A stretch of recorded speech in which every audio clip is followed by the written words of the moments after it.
Today we have with us Dr. K S Radhakrishnan. He is a former Vice Chancellor of Kaladi University and he was a former PSC chairman. He is also an academician, a politician and a philosopher. So along with him we have Father John Mannarathara, who is the director of Chavara Cultural Center and the principal of Silver Hills Public School, and myself engaging with them in this conversation. I am Elsa Simon. I am an architect by profession, currently into academics, teaching at Christ University School of Architecture. So to begin with, I would like to know, how do you define poetry? It's not that much easy to define poetry, because poetry has been defined by n number of poets in n number of forms. But the definition which I would like to give poetry is that poetry is the expression of one's own inner experience. The outer experience is only a ladder to the inner experience. So, we have to use the outer experience. There must be. The outer experience is often related to the space and time sequences. The space and time sequences mean something related to the events and objects. So, naturally we have to use events and objects in poetry. Every poetry begins with that sort of experience. But that does not mean that poetry is the outer sequence of space and time alone. The intensity of poetry depends on the inner sequence of space-time relations. How this space and time have been related in our inner experience, and how that inner experience can be expressed to something that goes beyond the limit of space and time. A good poem is the poem that transcends time, that transcends temporal sequences, and such a poem must be the expression of a piece of experience. That experience also transcends space and time. If you are not having such an experience, I am sure that you won't be able to express it. So, let us continue with certain examples. For instance, T.S. Eliot asked a very pertinent question in his poem. Where is the life that is lost in living? Where is the life that is lost in living? And when he asks that question, he was living. If there was no life, he could not live. Then why he asked such a question? Where is the life that is lost in the process of living? So, he comes to the next step. He asks the question again, where is the wisdom that is lost in knowledge? Where is the knowledge that is lost in information? The cycles of 20th century civilization brings us farther from heaven and farther to dust. This is the way the world ends, this is the way the world ends, this is the way the world ends, not with a bang, but with a whimper. Whimper means you are crying without any sound, and nobody knows that you are crying except you. That intensity of experience is there. So, while he was alive, he asked the question, what happens to my living process? Because I have lost everything. Why? This is, at this point of time, we have to connect his thoughts with Bible. Book of Genesis says man has been created by God in the image of God from dust. Eliot says that man disintegrates himself farther from heaven and farther to dust. See the irony here. Man has been created by God from dust and elevated him to heaven. But unfortunately, through the process of living, he has made a return journey, and he disintegrated himself to dust. such a painful experience is there. It is that painful experience which prompts him to ask the question, where is the life that is lost in living? And he knows that if there is no God, whatever it may be, you forget about the definition of God, you forget about the deity, you forget about the figures of God, but there must be something to integrate the human life as a whole. That something has been lost through the process of life or living. That is why he asked the question, where is the life that is lost in the process of living? Also, he is talking about the spoken words, no? Yeah. That is also got disintegrated in terms of word, Capital letter word, he rightly said it. Another aspect is that, what is the force that integrates the whole universe? If the human figures have been disfigured through the process of his living process, then what happens is that the same action can disfigure the entire universe. So, the entire universe has been created by God, and if you dislike God, you leave him, but the entire universe, there is an order. That order, let us call that order the God. If you do not like the God, okay, if you are an atheist, you have to admit that there is an order, because human body itself is an order, it is not a chaos. The rhythm is also the rhythm is there. Human body itself is an order, and there is an inherent rhythm in your talk, in your walk, in your food habits, in your dress habits. When you move this way, that way, there is a rhythm, and there is a rhythm in the universe, and how you are related to that rhythm. It is that rhythm, the force that integrates the whole thing. That force is the God, and if you disintegrate yourself through the process of living from that force, then you will be destroying yourself. So since you have mentioned about God and his existence and his the belief system that we are all connected to, so how do you define spirituality? Is it that somebody who believes in God is known to be spiritual, or is it that if you follow something religiously that you are spiritual? How do you connect spirituality? See, I do not think that every religious person is a spiritual being. I do not think so.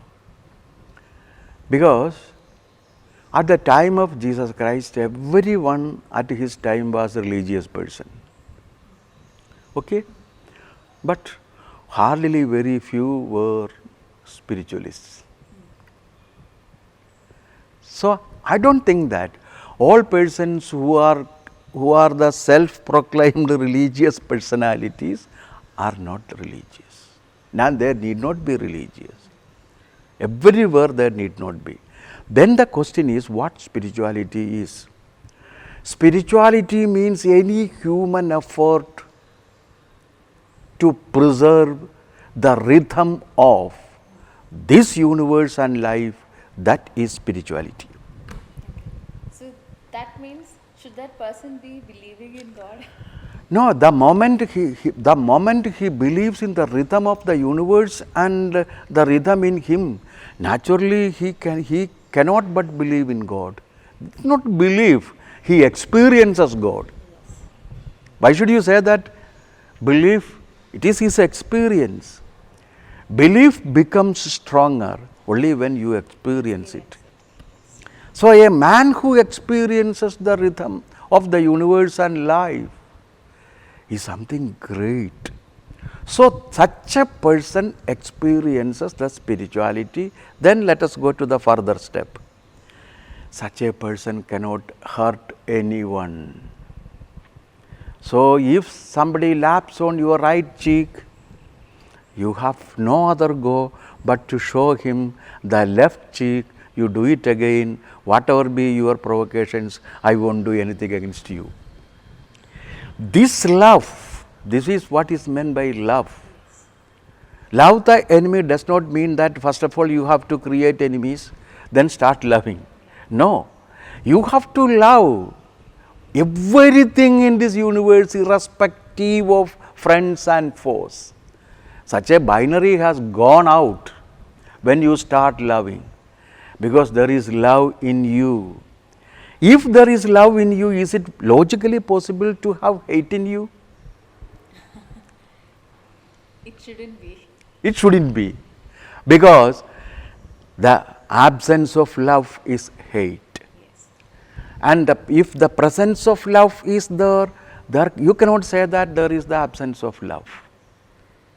So, if there is love in you, you should be loving without having the bifurcation of friends and foes. So, there would not be any binary. All the binaries will be vanished away in the process of the spiritual, what you call the spiritual journey of a man.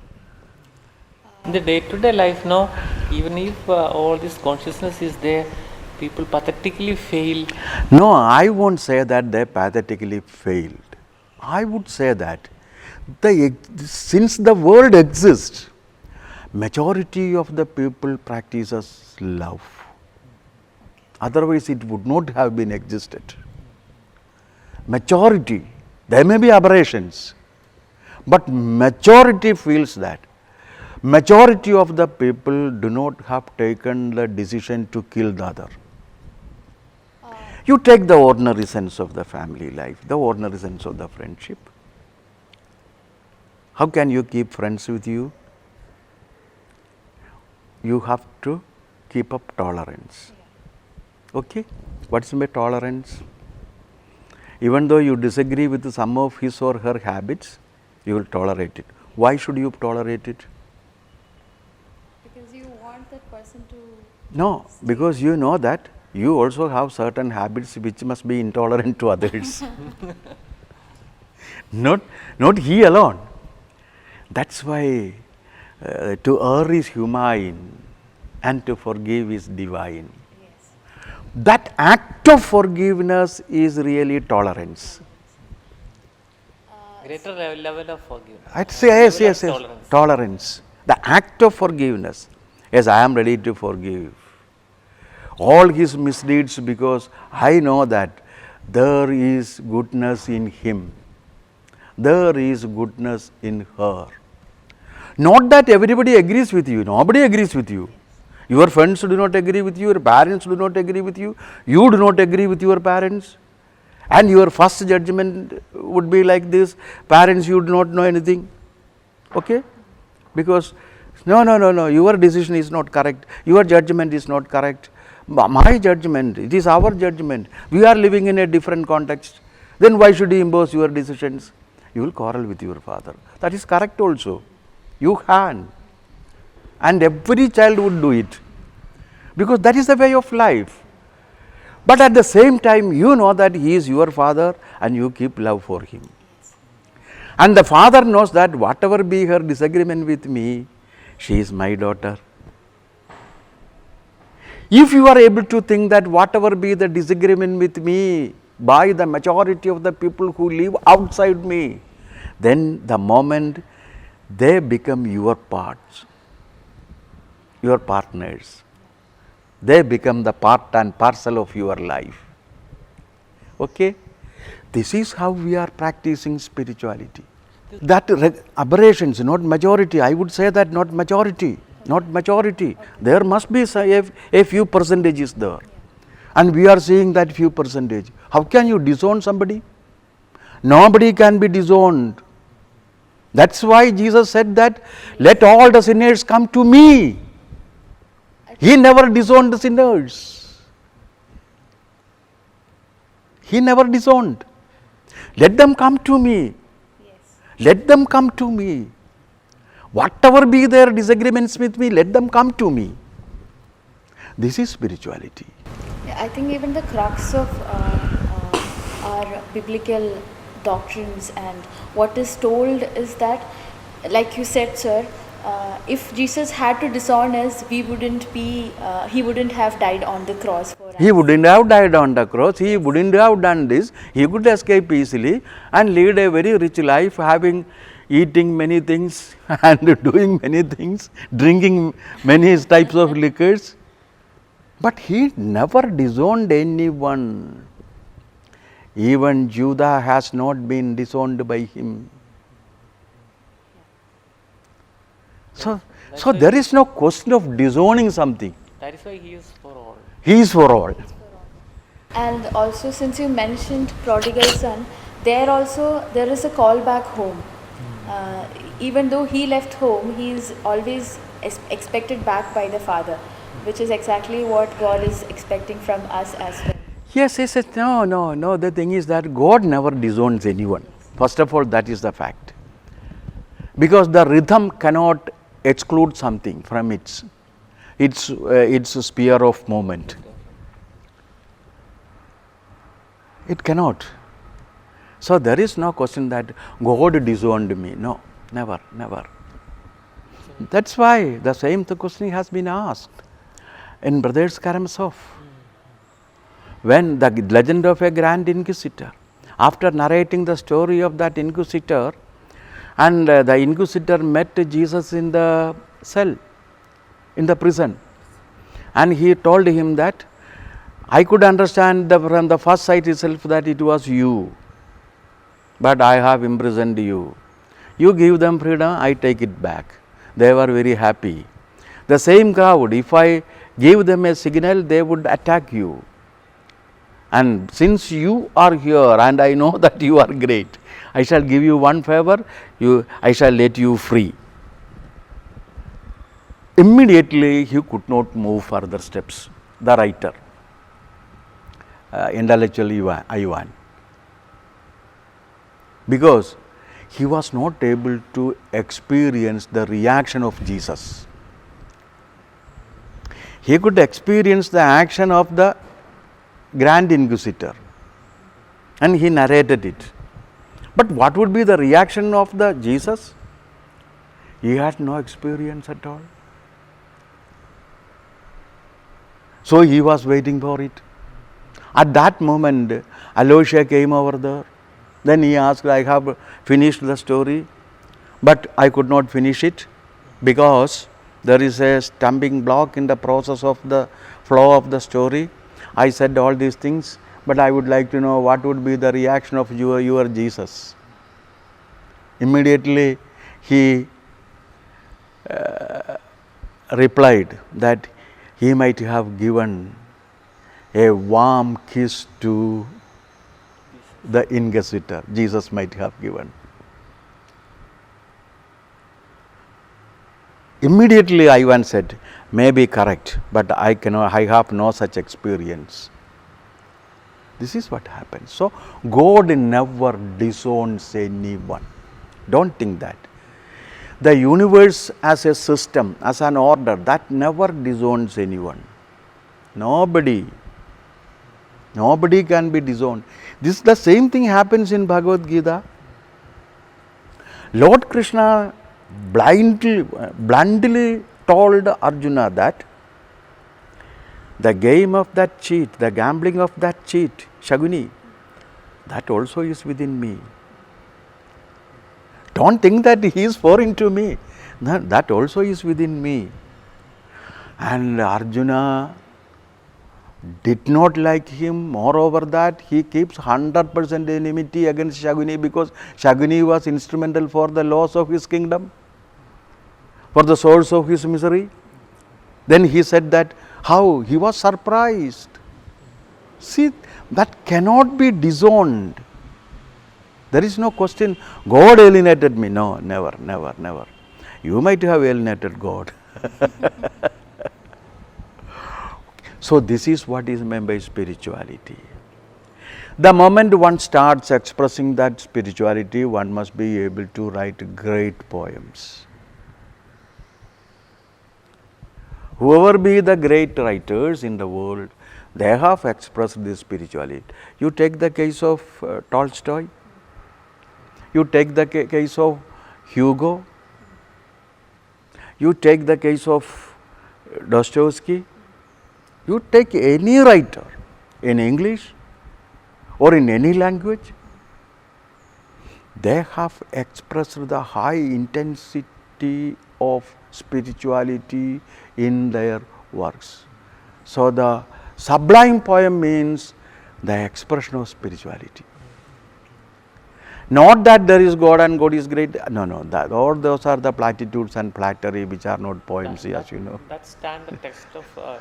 Yes, that stands test of time, which and then the platitudes will not stand the test of time, because the new context will give you new platitudes. Getting back to, since we started with poetry, do you think the current generation is able to appreciate poetry, or the experience that is connected with poetry and spirituality? Is there something lacking in our education system as such, not to appreciate these kinds of events or literature? See, my dear, you mean that poetry is something that is written in a language form. Okay? That means in verbal language you have to write observing certain meters. But my definition of poetry gives that as an architect you can be a poet. Yeah. If you are able to express the spiritual content of your context of experience that is limited by the space and time.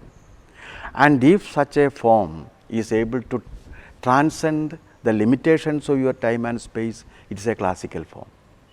Okay. The moment you create classical forms, you are witnessing poetry. Not that one has to be a poet like that. A cameraman can be a poet. Okay. When he sees something more than what we see.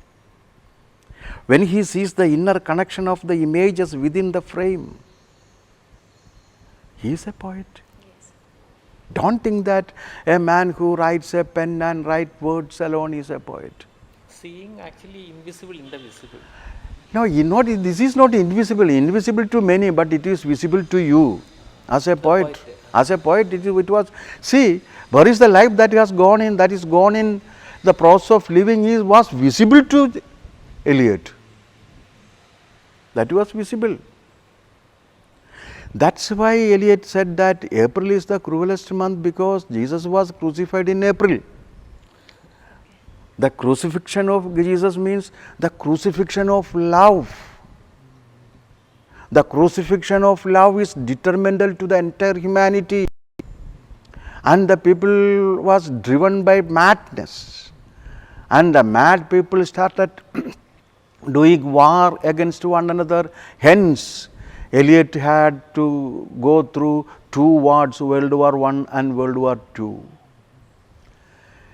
That's why he asked the question, see, in Wasteland, who that Shakespearean rag, do you remember it? Shakespearean rag means the handkerchief of Desdemona. What does it mean? Loss of faith. And Othello lost faith because he had seen that handkerchief. That Shakespearean rag represents the loss of faith. The moment you lose faith, you will be in trouble. You will lose spirituality. Faith does not mean that you are taking something as the oath and which you are not experiencing it. By faith I mean the experience itself. You must be able to experience it. So this year we are celebrating the 100th year of the wasteland. Yes, 100th year of, that is why I said about this wasteland. What is actually wasteland? Wasteland means if you lose and if you have abandoned love from the context of your life, the entire life is a wasteland. Disconnected. No, there is there will not be any rain, only thunder and lightning. Drip, drop, drip. You are hearing it, but you cannot experience it. And if there is no rain, there is no life at all. Spiritual dryness. No, it is. Why should you say spiritual? If there is no rain, there is no life at all. That means you are losing your own life. When you lose your own life, it will be a wasteland. So that is much applicable now then Every time, every person who thinks that he is deprived by God, he is alienated from God, his life becomes a wasteland, a piece of wasteland. the poetry here is actually expresses the lackness of spirituality. No, the poetry nowadays, if it is not able to experience, and if the poet is not able to experience and express the spirituality which I have mentioned here, then that poetry, the poems written by such a poet is a waste exercise. It's a metaphor, no, actually. It's a metaphor. It speaks a lot of things. Spirituality does not mean that you regularly go to church or temples and pray this thing and that thing. No, all those are the customary activities. And Jesus was again deadly against the customary practices. If it is, whether it is within you or not, that was the question. If it is within you, okay. Otherwise, it is not. For him, actually offering was mercy. No, you have to offer yourself, not something from you. See the widow's parable. Yes. She has submitted everything with her. You submitted only part of it. So there is a great difference between submitting everything and submitting a part of it. Why you submit a part of it? Because you don't have faith. Or probably that self-love. No, why should you say there is no love at all? A man who loves only himself is not really practicing His own love. life, losing his own life. His own life. So we cannot say like that. So this is what is my spirituality. And this is what is my poetry. So poetry does not mean that a poet who writes like this or writes like that. But everyone can be a poet. The greatest poet of 20th century, in my opinion, is Mahatma Gandhi. A living poetry. He was a poet. He himself is a poem. He himself is a poem. His life is a poem. To make his life a poem, the inner struggle was there. Oh, sure. There will be inner struggle. And the path of spirituality is not an easy thing.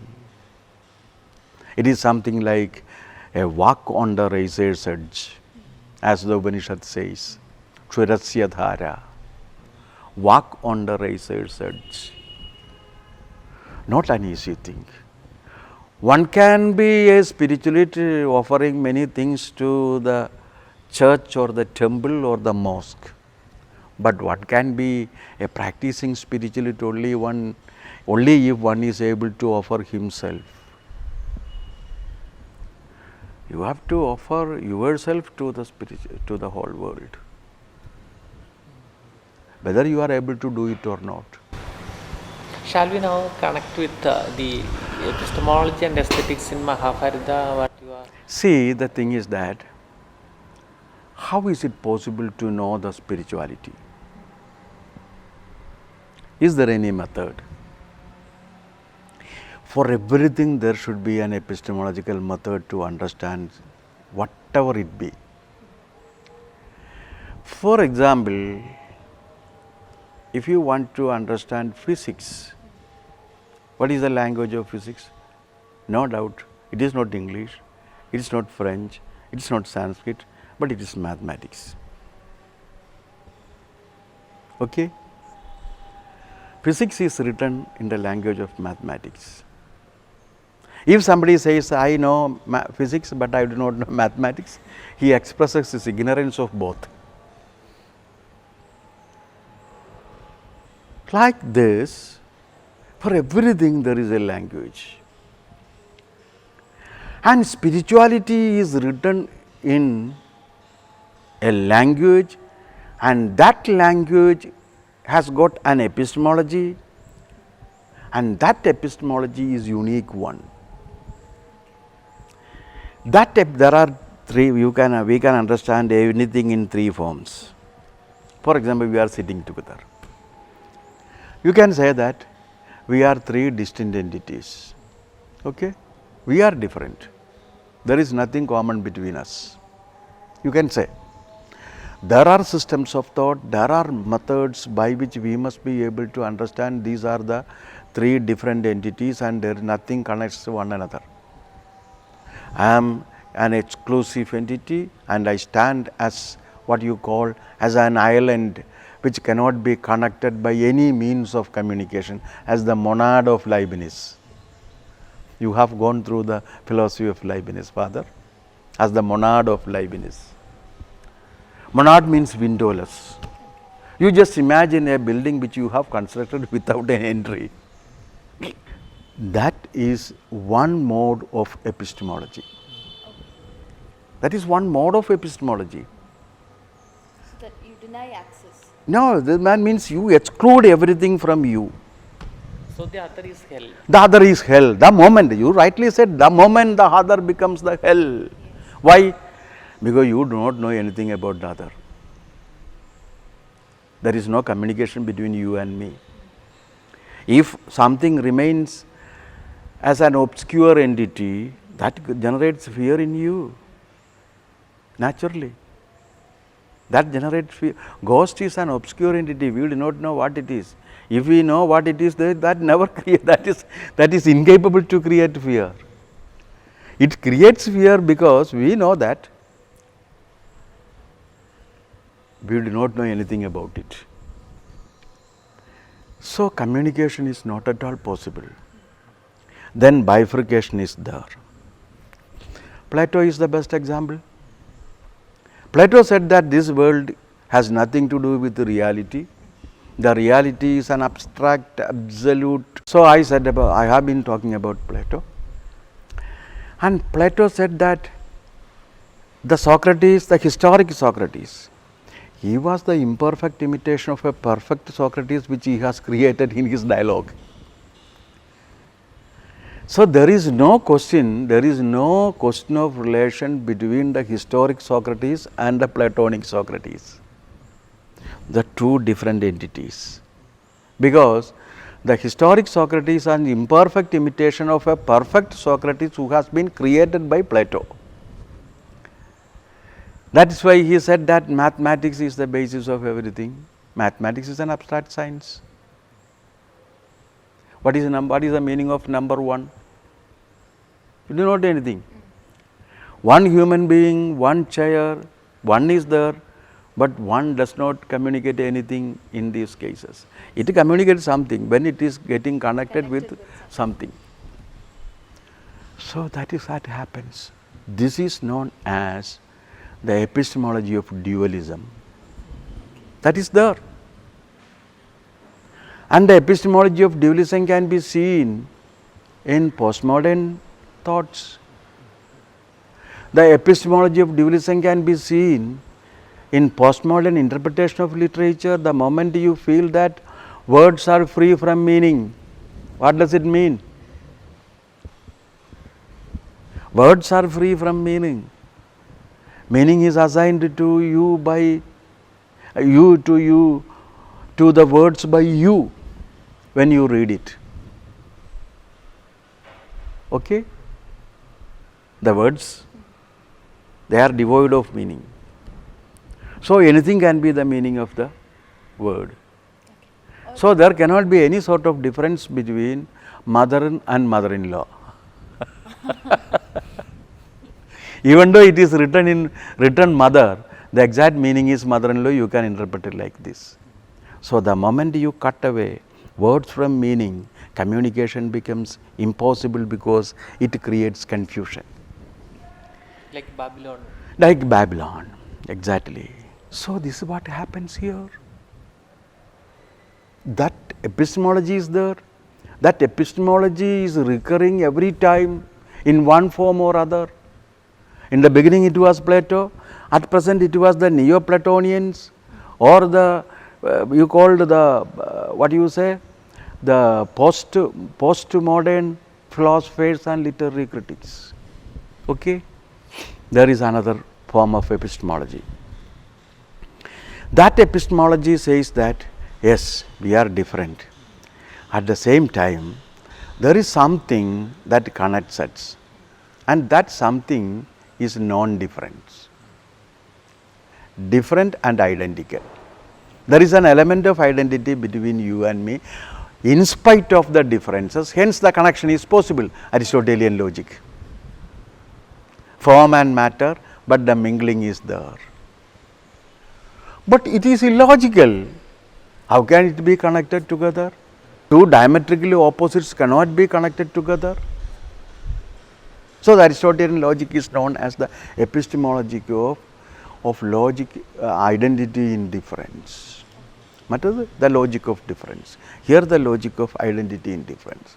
Spirituality has got a unique epistemology that believes in the logic of identity. There is no difference at all. Oneness. Not oneness, non-duality is there.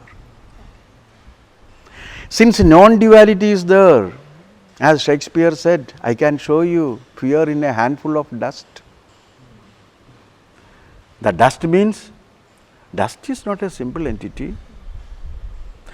It is the reminiscence of the generations past who lived like us. It contains the reminiscence of the great emperors who tried to conquer the entire world.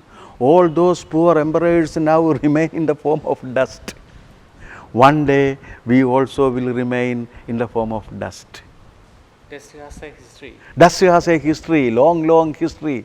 History of humanness, history of the entire universe.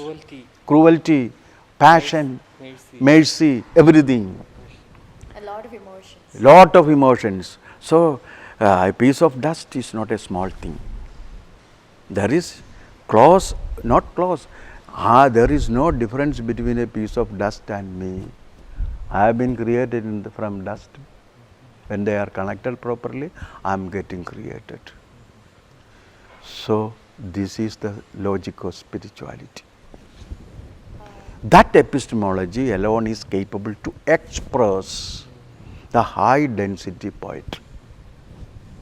Mahabharata, you know that it is a classic, ever-time classic. Why it is a classic? Because it follows this epistemology. All the three. All the three means? As in you were talking about the three classifications. No, three classifications. It follows the logic of identity. Okay. It never sees any difference between a piece of dust and me. See, ahimsa paramo dharma. Non-violence is the great and foremost law of the universe. Has never been uttered by the rishis in the Mahabharata.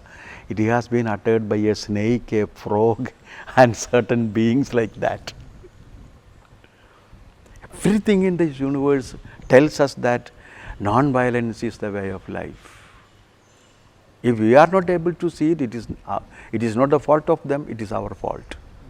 That aspect has been expressed in a brilliant manner through a spatio-temporal demarcations named the story of the Kuru Vamsha, the dynasty of the Kuru.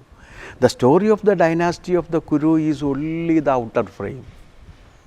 When you use, in your terms, when you use bricks and other items to make a building, your building is not bricks and the mortar and sand and all those things, but it is something more than that. Yes. So there is this quote by architect Louis Kahn. He asks the brick what you want to be before it gets its form. So it's like a conversation between the material and the architect. What form do you want to take? Because he believes in that material being alive, or it will create a sense of life or experience for the people. No, apart from that, he believes that the material can communicate many things to the architect. Definitely, yes. So, if you are able to have a communion with the materials, a sort of communication with the materials, a rapport with the materials, then the making of a building becomes too easy. So, this is the spirituality. So, in that sense that Mahabharata is a text on the spirituality. How that spirituality can, it is not the text on the war. Why there is war and war should be avoided. How can it be avoided? These are the questions discussed there. It is not the gospel of war. It is the gospel of peace. It is the gospel of coexistence. How the coexistence can, see, those two siblings were not able to cope up with the coexistence. They fought one another. But this is not the way of doing things properly. If you do this, that will lead you to the destruction. To the doom. To the doom, eternal doom. So this is what it says. So my effort was, this epistemology creates an aesthetic system. Yes, what I said is that there should be an aesthetics based on the epistemology. Aesthetics is not something free from epistemology, because aesthetics is an experience. For every experience, there must be epistemology. For example, you take the case of perception. How do you perceive it? With the help of your sense organs. And sense organs are not enough, but there should be an active mind. It is with the help of the mind and the sense organs you are experiencing something. It is so perception is an epistemological tool. Can you imagine of the existence of any form of art apart from perception? No. There must be perception. The outer layer is there. Then you have to go to the inner layers. But you can operate sense organs there in the outer layer. But to understand the subtle inner layer, you have to depend on your mind. Your mind is nothing but the subtle form of your own sense organs. That's why you can see, you can hear, you can touch, you can smell, you can beat someone, you can hate someone, you can love someone. When you sit alone in your room, there will not be the physical presence of those persons. How can you do it? Through the mind. So the subtle experience is there. Anything that becomes subtle attains more speed, more momentum than the gross entities. So it will be more easy. A still further step is possible, that is spiritual experience. This subtle and spiritual are connected. Connected. No, the gross, subtle and spiritual are connected. Take the example of a seed. A big tree remains in a latent form in the seed, but you not see it, but it is there. Whenever it gets a chance, it will sprout out.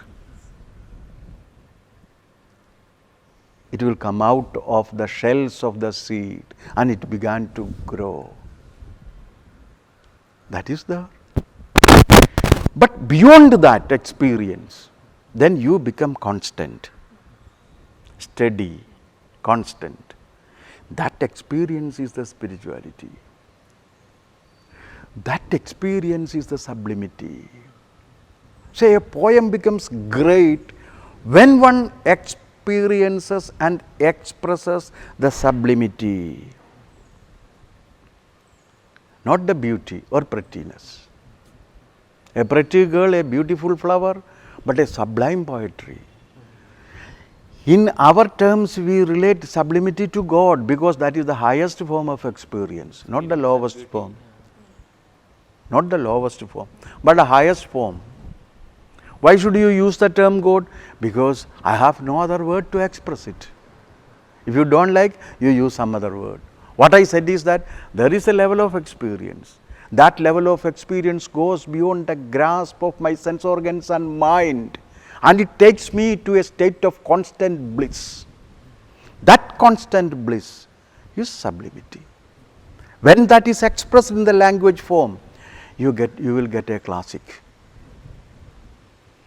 This is the sum total of that work. A thing of beauty is joy forever. Joy for constant joy, that is the correct word he has used. Later it was edited by his editor. A thing of beauty is a constant joy. And later on, it was edited by somebody and he replaced that joy forever. But I would like to say that it is a constant joy. So, this is the sum and substance of that volume's work, Epistemology and Aesthetics of the Mahabharata. And how is it possible to experience it? Such a work has not been done by anyone till now.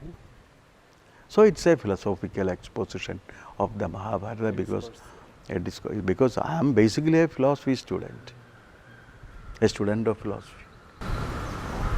Just out of my curiosity, what is your philosophy, sir? My philosophy means it is very simple. If we are able to share humanity, love, compassion, sincerity to the rest, then you can be a philosopher. So, when you wrote this particular book, did you look at the scriptures through this particular lens of yours and your philosophy? No, I first wrote Christu Darshanam. The Advaitic experience of Christ.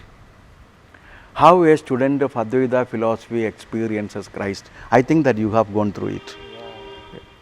And I have too many. The first book I read. I have too many seminary students who have gone through with that book.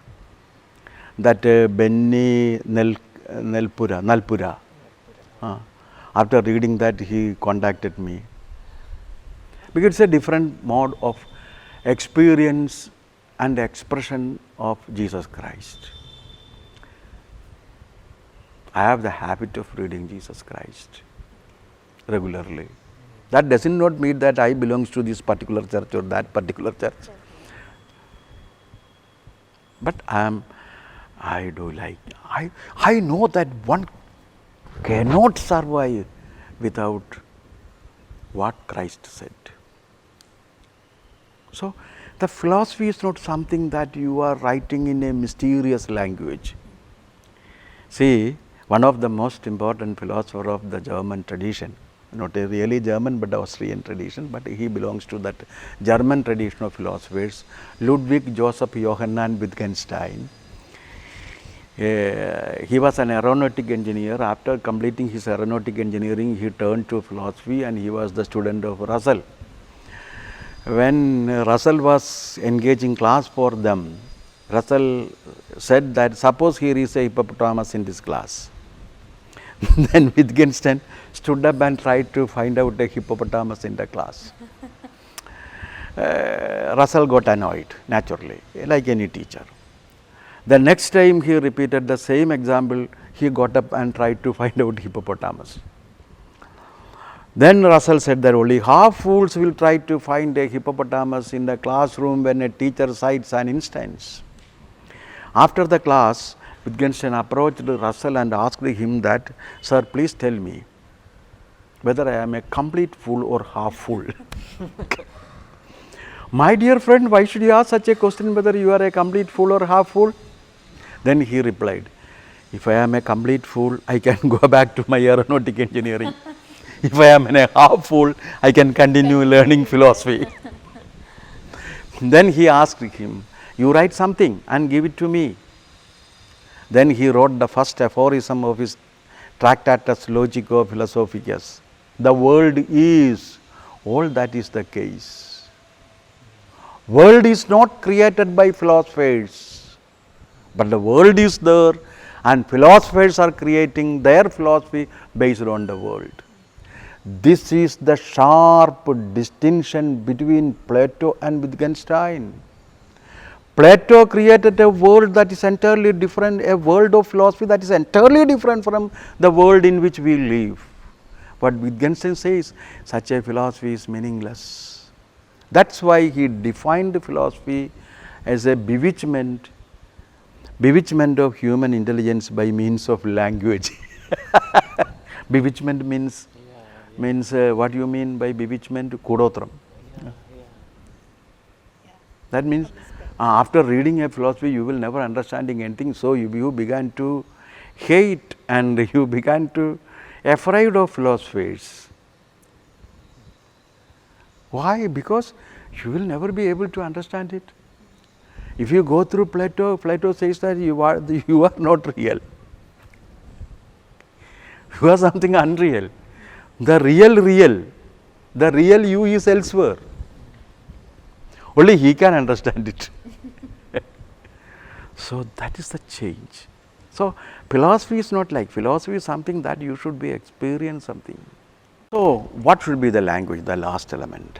What should be the language? Language should be able to reflect you through your writings, your inner space, your inner experience, your intensity. So when you write, you have to write not to impress, but to express. To express yourself, to express your innermost is element of your experience. If you are lucky, if you are a lucky poet, you will get sufficient tools to do it automatically. Not, you have to work hard. There are poets who are naturally born, who will get those words naturally. They are the gifted, naturally born poets. There are other poets who will try to find out the exact appropriate word. They have to correct it now and then. But a gifted person is not expected to correct. See, almost all the saints in Christianity are not those persons who have gone through strict training in theology. The best example is Francis Assisi. Saint Francis Assisi. He had little education in theology, but he experienced Christ in every bit of his life. Like this, if you are able to express the intensity of your experience in a language form, whatever be the language form. Or in a built form also. Oh, sure. In a language form, definitely that is poetry. And language is nothing but the expressed form of your experience, not the verbal language alone. An actor who uses his own body and the movements of his body to express the inner experience of he or she. Language is only one of the media. No, language is the expression of your experience. Verbal language is only one of the media. Don't think that verbal language is absolute form of language. No. Even I think silence is also a language. Silence is always a language. That's why music means not sound alone, but silence also is there. Music is a language. Colors are language. Colors, it's a language form. Architecture is a language form. That's why we appreciate it. Oh, how beautiful it is. Marvelous, splendid. All these expressions are the expressions of your experience of a piece of poem as an architectural unit. Okay? Okay. Thank you very much.